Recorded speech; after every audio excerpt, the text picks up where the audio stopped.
Students, today we discuss about the condition of equilibrium between the system in thermal contact, and also we define beta parameter. For this, we have to consider if the two systems are in thermal contact, then they can exchange the heat energy between them. Assume A and B, the two systems with energy E1 and E2. Let V1 and V2 be the volume of the system A and B respectively.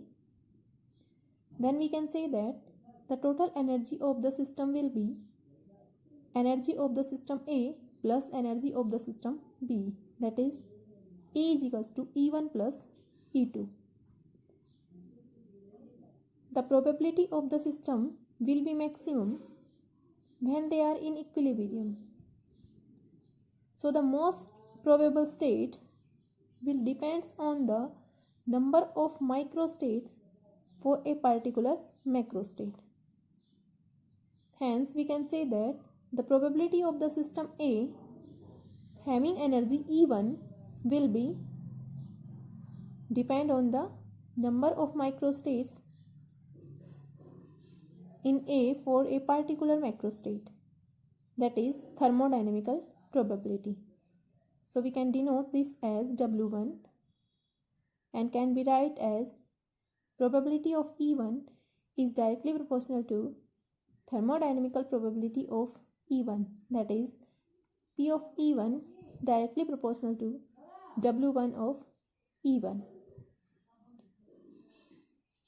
C1 is the proportionality constant, hence we can write it as P of E1 is equals to C1 W1 of E1. Similarly, the probability of the system B having energy E2 will be probability of E2 will also directly proportional to thermodynamical probability of E2. That is, P of E2 is directly proportional to W2 of E2. Put here another proportionality constant C2, we get P of E2 is equals to C2 of C2 W2 of E2. Now we have to composite system. These two systems are in equilibrium state. So we can say that the probability of composite system will be equal to the product of the probability of individual and independent events. So their composite probability will be probability of E1 E2 will be multiplication of the individual probabilities, that is C1 W1 E1 multiplied by C2 W2 E2, which can be rewrite as C1 C2 W1 of E1 into W2 of E2. According to a postulates of statistical mechanics, where we say the composite probability of two systems in equilibrium should be maximum. So we can say that for finding the maximum value of probability of E1 E2, we have to take log on both sides. We have to find log of P, that is log of P of E1 E2 is equals to log of C1 C2 W1 of E1 into W2 of E2. As also we know that log M into N gives us log M plus log N. Here C1 C2 W1 W2 are in the product, so we can say that this gives log C1 plus log C2 plus log W1 of E1 plus log W2 of E2. On differentiating and equating to 0 the above equation, this equation we get by differentiating this with respect to their energies, we get curly by curly E1 of log of P of E1 E2 is equals to curly by curly E1 of log of W1 E1 plus curly by curly E1 log of W2 E2 plus curly by curly E1 of log of C1 plus curly by curly E1 of log of C2. Firstly, we have to differentiate this with respect to E1. As we know that C1 and C2 are constant, hence also log C1 and log C2 will also be constant. So the differentiate of these terms will be 0. We can write this as multiply by curly E2 and divided by curly E2, we get the results curly by curly E2 log of W2 E2 into curly E2 by curly E1. Hence the results becomes curly by curly E1 of log of W1 E1 plus curly by curly E2 of log of W2 E2 into curly E2 by curly E1. As we discussed in the starting, the total energy of the system is given by E, which is equals to E1 plus E2. Hence, by differentiating this with respect to E1, we get as E is the total energy of the system, which is constant according to one postulate of statistical mechanics. Hence, we get curly E by curly E1 is equals to curly E1 by curly E1 plus curly E2 by curly E2. This gives the result 0. 0 is equals to 1 plus curly E2 by curly E1. Hence, we get curly E2 by curly E1 becomes minus 1. Putting the value of curly E2 by curly E1 in the previous equation, we get the results curly by curly E1 log of W1 E1 minus curly by curly E2 log of W2 E2 is equals to 0. This is 0 because P is the probability of the total system and always the probability of the system will constant. Hence the differentiation of this constant will be 0.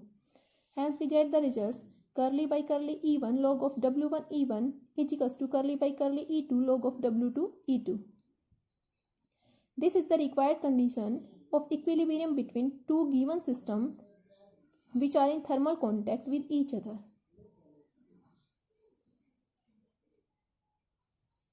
On the basis of this condition, we define beta parameter.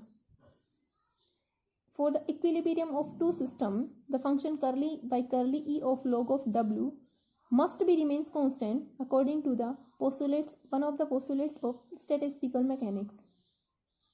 And this can be denoted by beta of E, which called beta parameter. That is, for the system A having energy E1, the beta parameter can be represented as beta 1 E1 is equals to curly by curly E1 log of W1 E1, that is 1 by log W. Differentiation of log x gives 1 by x, that is here differentiation of log W1 where W1 is the function of E1 gives the result 1 by W1 curly E1 by curly W1 by curly E1. Similarly, beta 2 E2 gives the results curly by curly E2 log W2 E2 is equals to 1 by W2 into curly W2 by curly E2. These two equations shows that the beta has dimensions of reciprocal of the thermal energy, and we can write them as beta 1 of E1 is nearly equal to beta 2 of E2, that is, for the thermal equilibrium where T1 is equals to T2, the statistical relation becomes 1 by beta is equals to Kt, or beta is equals to 1 by Kt. Hence we can say that 1 by beta 1 is equals to Kt1, or beta 1 is equals to 1 by Kt1, and beta 2 is equals to 1 by Kt2, where K is the constant which is always positive, and beta 1 and beta 2 at thermal equilibrium are equal. What will be the dimension of K, which is also called Boltzmann constants? The dimension of K will be joule per degree or joule per Kelvin. As we discuss here, dimension of beta gives the reciprocal of thermal energy, that is reciprocal of the energy, joule inverse, and the value of K is 1 by beta T. Unit of T is degree or Kelvin. Hence we can say that the dimensions for K will be joule per degree or joule per Kelvin. This is called Boltzmann constant.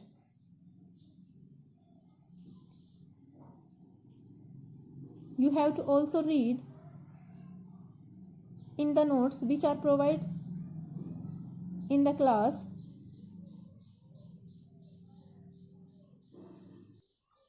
Do work hard, stay safe.